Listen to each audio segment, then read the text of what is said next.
Hey there, hi, welcome to the channel. I am Garrett and thank you for spending some time with me today because in this video, we're talking about, in my opinion, the worst renovations of all time. And I'm sure there are some that have been worse out there, but in my opinion, these are the most egregious and I'd like them to stop respectfully. The first renovation nightmare we have to talk about is drop ceilings. And this is kind of niche, but like I'm gonna talk about it because I see this all the time on social media where people will buy an old house and then they're like, we have to take down the drop ceiling. I wonder what's under here. And it's like either 2 more feet of ceiling that was just hidden for no reason, or they take it down and then like the plaster underneath is just falling in. Why? Like what was with that? Like nobody's doing that today. I'll be honest with you, but why did we ever see it? And it's like, oh, the roof had a leak. And so we fixed the roof, but instead of fixing the ceiling, we just were like, cover it up, why not? Or like dropping the ceiling to make it look lower. What was the point of that? Like, what was the value add in having low ceilings? Didn't make any sense to me, never made sense then, at least in my opinion, when people were doing it. And this is very much like an 80s type of a thing, or like maybe even a 90s renovation. So you don't see a lot of that today, but I don't know, it's just super weird. And we see it all the time where people buy old homes and now they have to go back in and fix it and remove the drop ceiling that somebody installed because they were out of their minds. I don't know. How does it make sense that you're like, instead of fixing it, we're gonna make it look like an office. We're gonna make it look like a cubicle because that's the vibe. When you add a drop ceiling in, it looks like an office space. Like you can do some elevated things in a basement to like customize it. There's some cool panels you can put in. You can paint it black. Like there's lots of interesting things there, but on the ground floor, the second floor of your house, like no, it just doesn't look good. It doesn't make sense. So let's avoid that. You have something that's original, try and restore it before you just try and slap a quick fix over it because it's usually not the answer and it won't last forever. While we talk about crazy renovations that people used to do, one of my favorite like niche categories of makeover videos on social media to watch are people that are removing carpet from their house and find like some incredible thing underneath. Like literally 15 minutes ago, I was scrolling online and I saw someone who pulled up carpet in their house to expose like original Victorian tiles under carpet. And it was new carpet too, which means that like some flipper went in there and just installed carpet over this original tile because they were like, oh, that tile is so old. It's been here for so long, for so many years, 100 years. Oh, imagine all the people walking across it, like the stuff that we love. They were like, yeah, we should put gray carpet over it.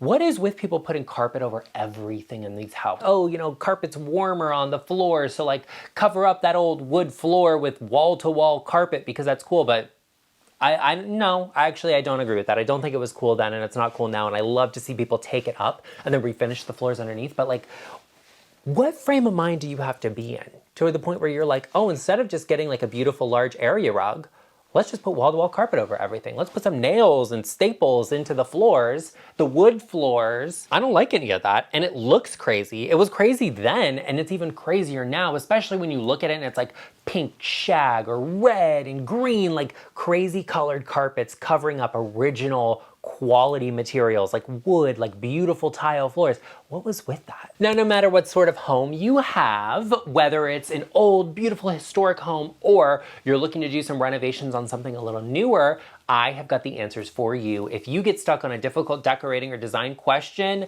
rest assured, I've got the answers. You could always book a one-on-one virtual consultation with me where we can talk about any and all of your design needs, whether that's picking a paint color or if you're working on a kitchen reno. I've got some of those answers. Be sure you check out the link in the description box down below or go to intro.co/GarrettLeChic. Another egregious renovation that we can all agree on is painting wood. Just think about it. Somebody walks in to a historic home with original trim and they're like, oh, the character, the detail, look at all of this. You know what we should do? Paint it white and gray and make it look like it's a brand new build house. I don't like that. I don't think that makes sense. You don't want to strip out character from a place that has it. So like, why would you just think painting all of the wood trim makes sense? I had to unfollow someone because they were like, we're restoring this historic home and the restoration was just painting all of the wood trim. That's not a restoration, that's destruction. Like, I don't know how else to say that to you. it doesn't need to be painted. Sometimes you need to make it work and embrace a little bit of it. Now, there are instances where, yeah, I'm gonna recommend you paint wood. For example, I had a client who, she wanted to update her foyer a little bit, and we were like, okay, here's what we can do with this, because she had an all wooden staircase. She had painted the spindles white previously, but was like, I don't know if I should do all of it or should I refinish it? And I'm like, don't refinish it. Keep the original wood, the newel post, the banister, the actual treads themselves, but then the risers, paint them white to really brighten it up. That makes it look even more colonial than it does already and kind of embraces it, giving you that brighter, more modernized feel that you want. And she was very happy with that. So there are certain times when painting wood makes sense, but don't just go into like a historic old home with beautiful, thick, gorgeous, exotic wood trim and be like, let's paint it all white because that's what's gonna make it look modern. Like, actually, it just upsets everybody and nobody really likes it. Maybe it looks good in some photographs, but like, if I'm looking for a historic home, I kind of want one that is like very original and has the original trim that's not painted and just like some basic white paint. Now, if you want to talk about what you should paint, let's have a conversation about the next horrible renovation that sometimes haunts my nightmares, but I've made look stunning in some of my clients' homes. And that's actually that 70s faux wood paneling. Now, there is a real version of this that looks really good, but you don't see it all that often because, well, it was expensive. It was hard to do. It just was not as popular as like getting the cheap like fiberboard faux wood paneling and putting it everywhere.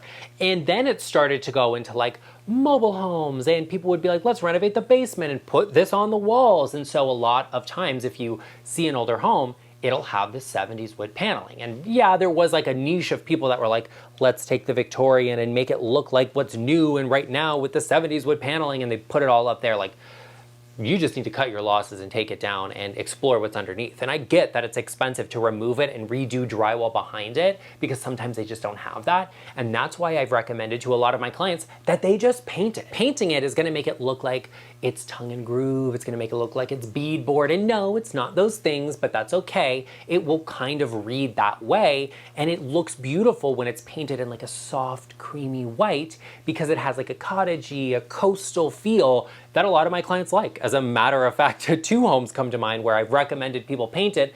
Both of them were near a body of water, and they kind of wanted to have that light, bright, airy, slightly coastal feel because it made sense. And you can update it without having to like fill in all of the gaps and spackle over everything. Paint it and then embrace that kind of cottagey feeling, and it'll look really good and actually authentic. Speaking of something looking good and authentic, I'm all about making your home look beautiful and making it look like you live there, like it reflects your personal style. And if you enjoy that and you love some great design advice on top of it, be sure you take a moment and hit that subscribe button, join us, become a part of our GarrettLeChic family of design lovers where we talk about interior design every week.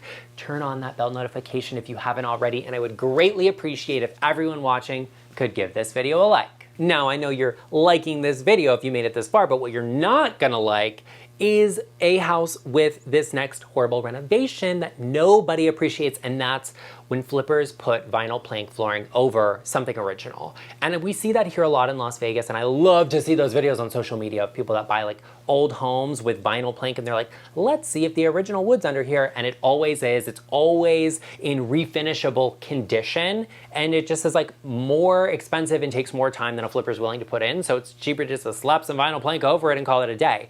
And here in Vegas, what we see a lot of is what builders used to do is they would give you like standard placement for tile, and then everywhere else you'd get carpet. Now, today, people really want solid surface everywhere, at least on the ground floor of their homes. So what flippers will do is they'll go into a house, pull up the carpet, float concrete floor to level it with the tile, and then just go over all of it with vinyl plank. And it does a couple of things. One is, yeah, I mean, you get that look of a newer home and it's all the same flooring material everywhere, which I do appreciate and love, but you have a couple of problems with that. If grout lines and tiles aren't filled in, you can sometimes get depressions in the vinyl plank and see that there's tile underneath it because there's an indentation of this shape of the tile in the finished flooring. And then also, sometimes it doesn't align with where door jambs are and the seals on them because it's sitting a little bit higher than the original floor was, and there's no accommodation being made. So you run into issues there.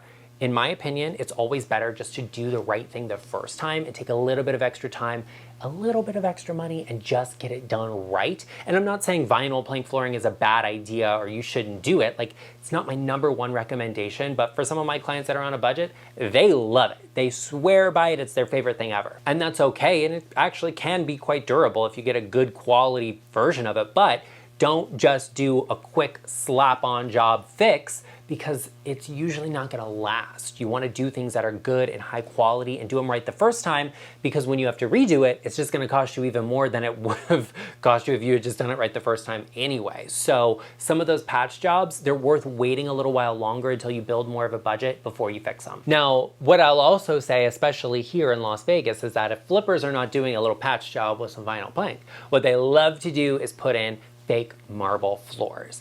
And you know, the marble trend has been a big one, especially on social media, in home design, everywhere. People love it, to the point where like they've even been doing like fake marble epoxy over flooring and everything, but we're not gonna get into that because that's a whole nother thing.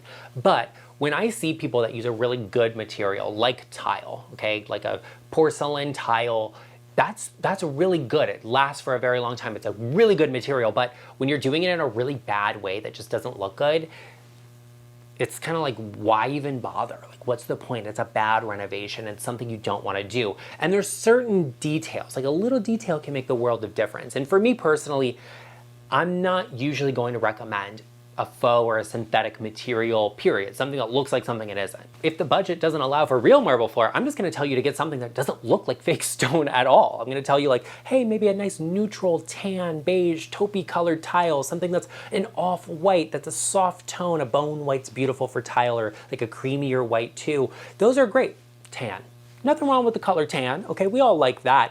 Those are good tiles to put everywhere in your house before you do a fake marble floor that just doesn't make sense. And you know, like if you're gonna do a really high-end marble floor, we'd usually do a square tile at a 45 degree, maybe it's an 18 by 18, a 24 by 24. That's really expensive. So not everybody wants to do it, but getting that like discount clearance elongated tile and putting it on the floor, it doesn't look good. Like that's tile that's meant for a wall in a bathroom or a shower, not the floor, so it just kind of looks out of place and doesn't look right. Don't be that person that does that. Let's not do the trend. Let's pick something that's classic and actually makes sense in that house. And even if you're doing a bathroom, like, you don't have to have a marble bathroom. You can do something that's just simple, neutral, and pretty. And if you want that marble look, well, let's focus on areas that can actually sustain real marble, and then do synthetics that are cheaper elsewhere. Like the flooring can be a more synthetic material, like a matte finished porcelain tile. Great. And then the shower wall could have some marble tile on it that gives you that high and low, that kind of luxury feel.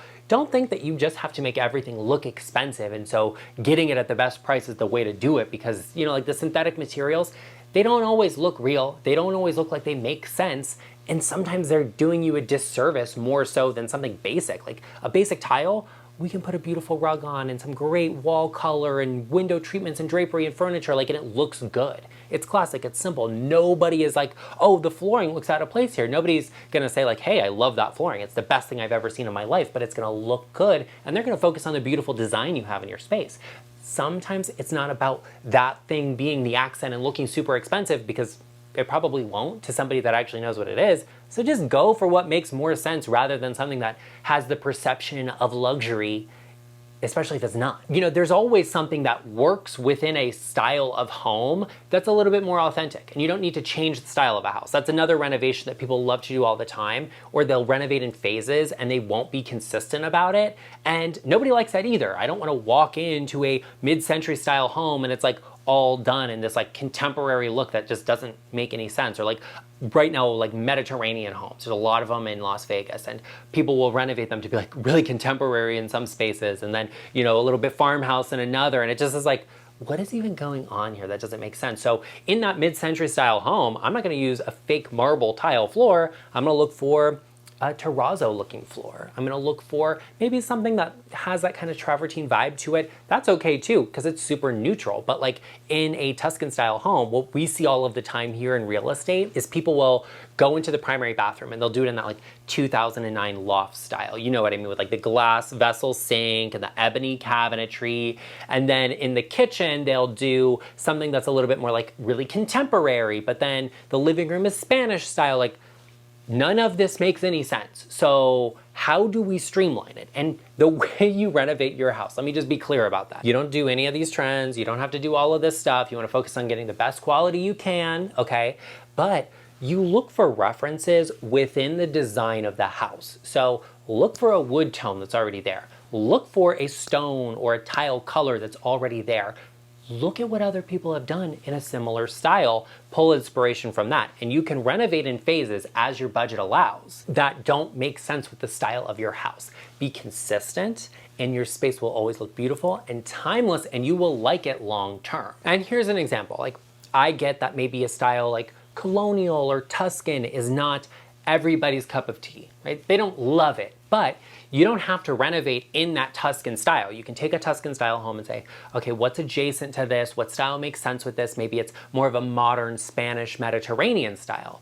And then we can layer that into this home to make it feel more updated, more luxurious, more beautiful, more in keeping with whatever is on trend right now without having to gut everything out and say, we're gonna make it contemporary, because that just doesn't make any sense. If we're in a neighborhood with Mediterranean style homes, I'm not expecting to get like an ultra modern contemporary house, because that's not what it is. That's not what it looks like. Just be consistent, or at least in line with what the house is and looks like and feels like. You don't have to reinvent the wheel or completely redo everything just to update a little bit of your home. Okay, now that we talked about some renovations, epic fails, the worst of all time, let's talk about 6 forgotten styles that are back on trend and you need to know about because they could make the difference in your next renovation. Be sure you check out that video right over here, and I will see you over there.